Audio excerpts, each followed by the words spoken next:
Olá, tudo bem? Bem-vindo ao nosso canal Planta em Pote. Criamos esse canal para passar informações técnicas sobre cultivo de plantas em vaso, em pote, numa linguagem um pouco mais acessível para todo mundo. Hoje dedico esse vídeo para a entidade Abrigo dos Pobres de Maranguape, aqui próximo à Fortaleza, tá? Que acolhe as pessoas, tá? Mais vulneráveis. Ajude você também.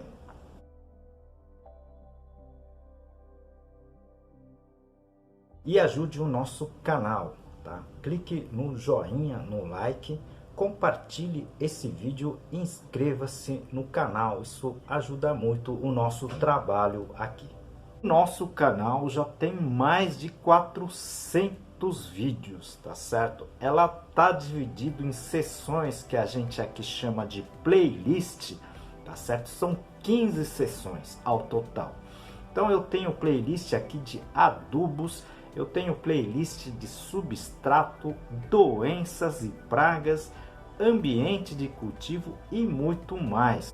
Se vocês puderem assistir essas outras sessões que a gente chama de playlist, seria muito interessante. É tudo gratuito, tá certo? Hoje iremos responder a perguntas da semana. É o 47ª sessão de vídeo sobre as perguntas e respostas, tá certo? Perguntas muito interessantes e respostas, tá? Bem simples, né? Técnicas, mas bem simples para que todo mundo compreenda, ok?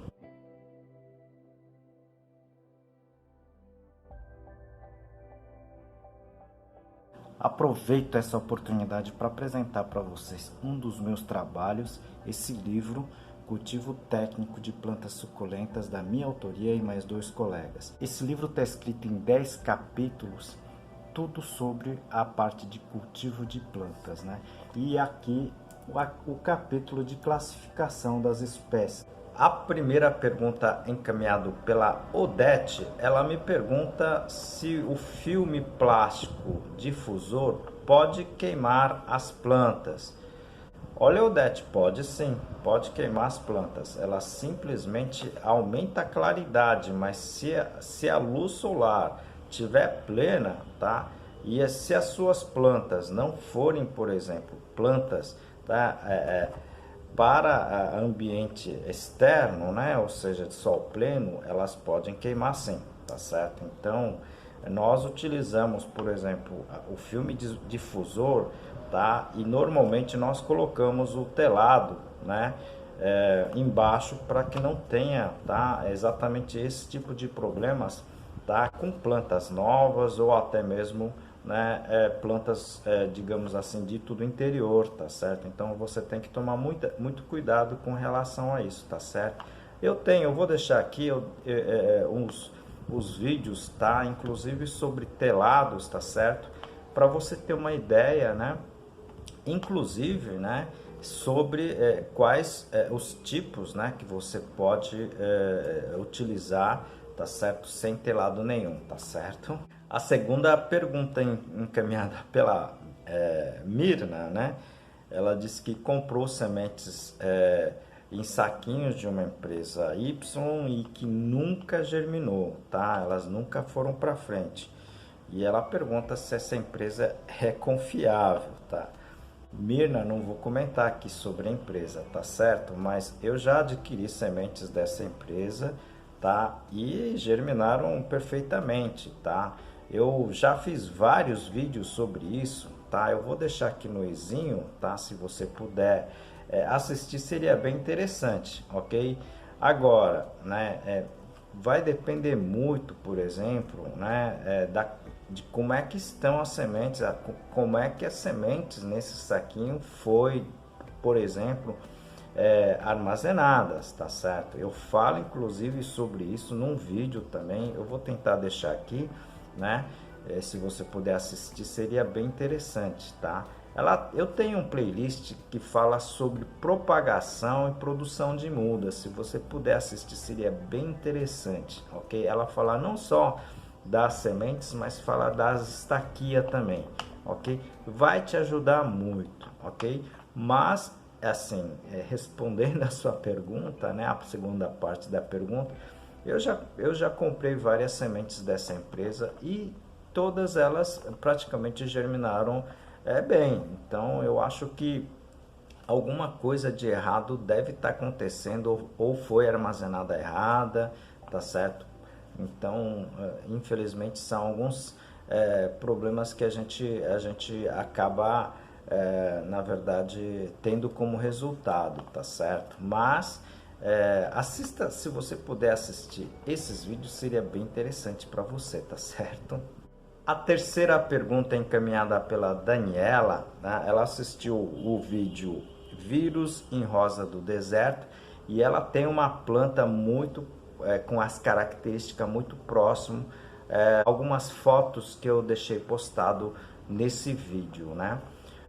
Olha, Daniela, na verdade é uma coisa que está acontecendo agora, né? Muita gente preocupado com a virose em rosa do deserto, tá? Mas a gente não percebeu até agora, né? Essas plantas, digamos assim, acabar morrendo ou ficando mais fraca, coisas de viroses mais, digamos assim, mais frequente em outras culturas, tá certo? A gente conhece várias viroses que acabam com as plantações, tá certo? No caso da rosa do deserto, isso ainda não foi detectado, tá? O que a gente está conseguindo detectar, na verdade, são manchas nas folhas, né? Manchas nas flores, né? E o pessoal está ficando preocupado com relação a isso, tá certo? Eu acredito que não seja o motivo de você jogar sua planta não, tá? Mas se você puder, né, deixar separado das suas plantas, porque as viroses normalmente elas podem ser, digamos assim, transmitido pelas pragas, como pulgão, tá certo? Como mosca branca, pragas mais comuns, né, que a gente encontra nas rosas do deserto. Então, acredito que se você puder deixar separado, né, seria bem interessante, ok? Eu falo muito também, né, das práticas culturais, né? Você cortar uma planta e depois for cortar outra, você tem que esterilizar a tesoura, tá certo? Ok?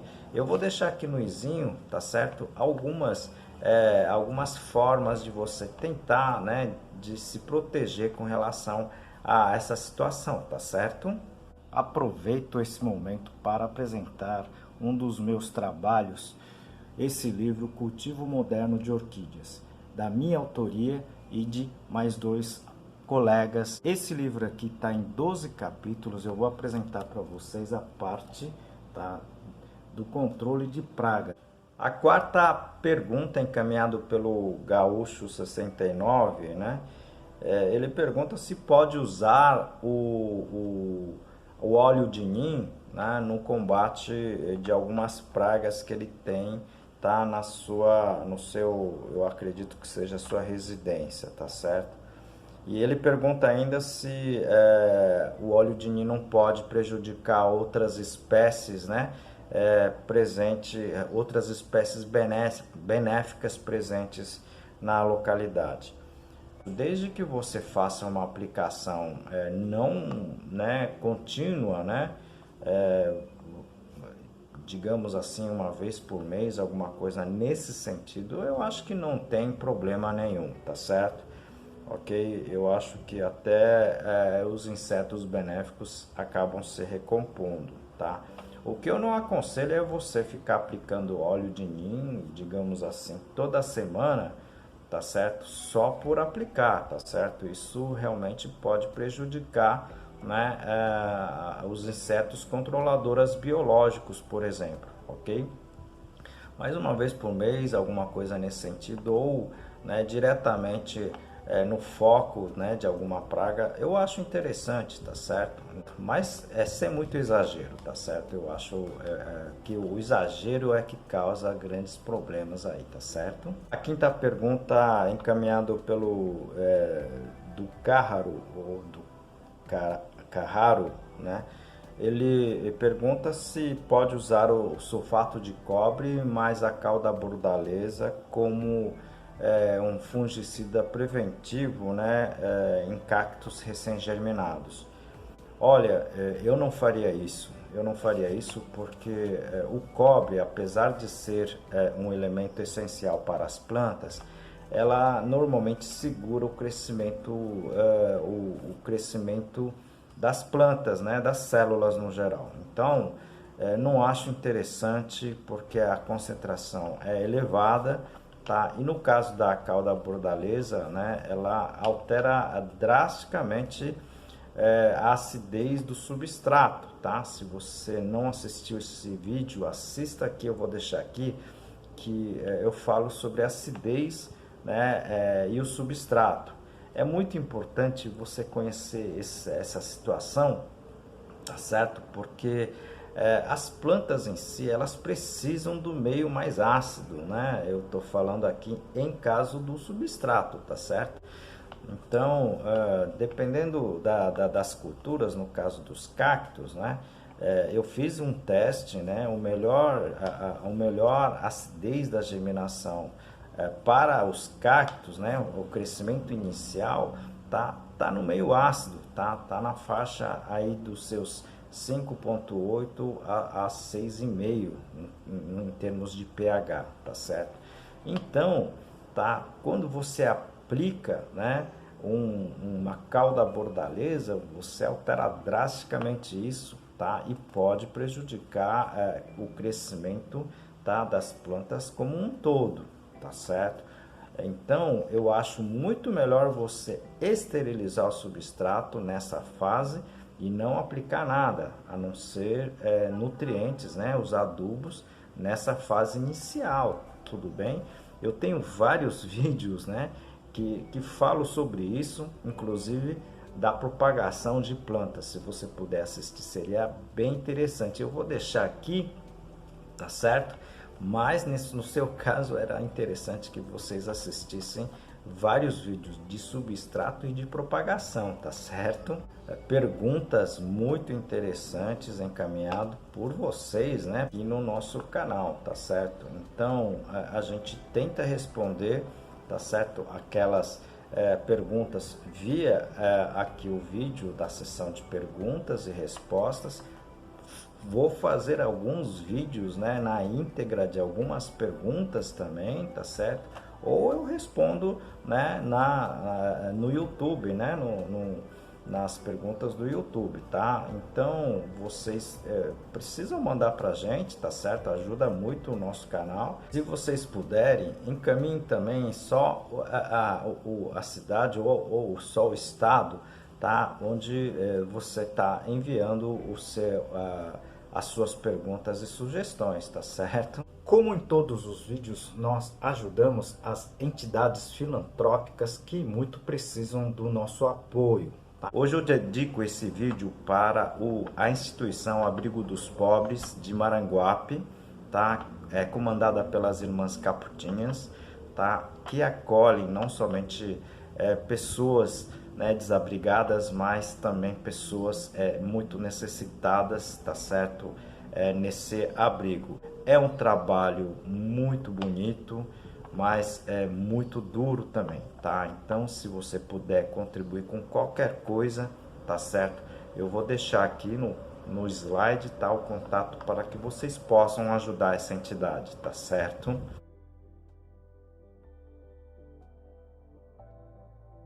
E ajude também o nosso trabalho aqui, tá certo?